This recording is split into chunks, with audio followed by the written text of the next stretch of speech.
Hindi na nakatiis OG Diaz bamuelta sa Kathniel fans viral ngayon.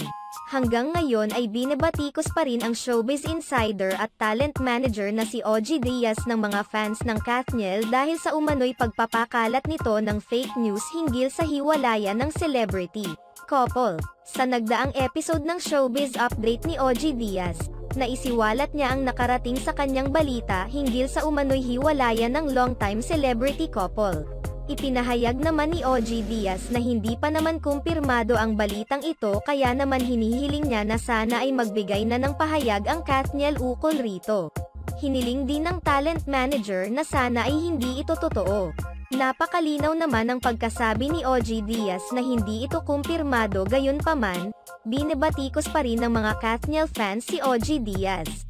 Hindi matanggap ng mga Kathniel na binalita ni OG Diaz ang hiwalayan ng dalawa gayong hindi pa naman pala ito kumpirmado.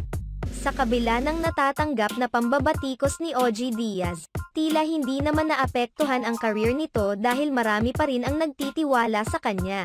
Patuloy pa ring dumarami ang mga artista na nagpapa-acting workshop sa kanya. Samantala, tila hindi naman na nakapagtimpi si OG Diaz at pinatulan na ang mga Kathniel fans na tumatawag sa kanya ng mga pangalan. Noong linggo, nagbahagi ng isang post si OG Diaz kung saan nagbigay siya ng saloobin patungkol sa natatanggap niyang mensahe mula sa kanyang mga bashers. Pinagkikitaan nyo ang buhay ng mga artista, galing sa chismis ang ipinangkakain nyo sa mga pamilya nyo. Tangina nyo ng mga ito. Ganyan silang mga Delulu fans pag ayaw nila ng balita mo tungkol sa mga idol nila. Pero kapag pinuri-puri mo naman ang mga idol nila, hindi naman nila naiisip na galing sa chismis ang pinangpapakain mo sa pamilya mo. Kung minsan, magkano ang ibinayad sa'yo para purihin sila, Queen Ina nyo?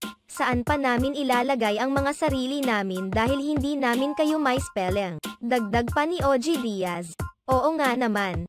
Minsan ang mga fans pa ang nagpaparating sa mga idolo nila na nasulat sila ng hindi maganda kaya naman ang mga artista. Lalo na kapag wala sa mood ay nagagalit o di kaya ay ipapaban ka sa mga media conference nila. Samantala, may ilang mga fans naman din naman umano na sila pa mismo ang nagpapasalamat on behalf sa mga idolo nila kapag nasusulat ng maganda. In fairness, may mga fans din na sila na mismo ang nagpapasalamat on behalf sa kanilang idolo kapag nasusulat ng maganda. Kadalasan kasi ay hindi marunong magpasalamat ang mga artista.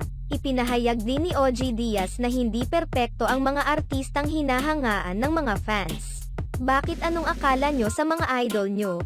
Perfect? Hindi nagkakamali? Hindi nalilihis ng landas? Tama lahat ang desisyon at palakad sa buhay.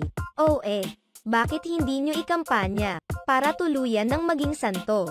Marami naman ang natawa sa nasabing post ni OG Diaz dahil kahit halatang irita na ay idinaan na lamang nito sa pagbibiro ang kanyang naging mensahe. Samantala, matapos mabuo ang mga spekulasyon hinggil sa mga fans ng Kathniel, nauna nang nagsalita ang aktor na wala itong katotohanan. Wala na ring dapat pang ipag-aalala ang mga fans nila dahil maayos naman ang kanilang relasyon.